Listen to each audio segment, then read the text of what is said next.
சென்னை எண்ணூரில் மது போதையில் கார் ஓட்டி வந்த போலீசார் சிறையில் அடைக்கப்பட்டுள்ளார்.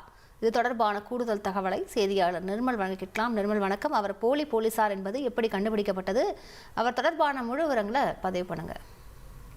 வணக்கம். சென்னை எண்ணூர் பகுதியில் நேற்று இரவு எண்ணூர் காவலர்கள் வாகன சோதனையில் ஈடுபட்டிருந்தனர். அப்போது அவ்வழியாக வந்த காரை சோதனை செய்தனர். அந்த காரில் மதுபோதையில் இருந்ததாகவும் கூறப்படுகிறது. மேலும் அவரை விசாரணை செய்ததில் நான் காவலர் என கூறியிருக்கிறார். சந்தேகம் அடைந்த போலீசார் அவரின் அடையாள அட்டையும் காரின் பதிவு எண்ணையும் கொண்டு சோதனை செய்ததில் இரண்டுமே போலி என்று தெரிய வந்தது. காரின் உண்மையான பதிவு எண் கொண்ட நம்பர் பிளேட் காரின் உள்ளே இருந்தது தெரிய வந்தது.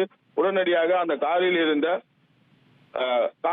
நபர் காரில் இருந்து இறங்கி தப்பி ஓடியிருக்கிறார். அவரை துரத்தி சென்று போலீசார் பிடித்துள்ளனர். மேலும் அவரிடம் விசாரணை செய்ததில் அந்த இளைஞரின் பெயர் ரவிக்குமார் என்பதும் எண்ணூர் அன்னை சிவகாமி நகர் பகுதியை வசித்து வருபவரும் என்றும் லோன் போட்டு வாங்கிய காரின் தவணை கட்ட முடியாத காரணத்தினால் போலி நம்பர் பிளேட் வைத்து சுற்றி தீர்ந்ததாகவும் கீழே கிடைத்த வேறொரு காவலரின் அடையாள அட்டையை வைத்து போலியாக போட்டோ வைத்து தனக்கென ஒரு அடையாள அட்டையை செய்ததாகவும் மது போதையில் எங்கேயாவது சிக்கிக் கொண்டால் அதை காண்பித்து தப்பித்துக் கொள்ளலாம் என்று எண்ணி செய்ததாக கூறினார்.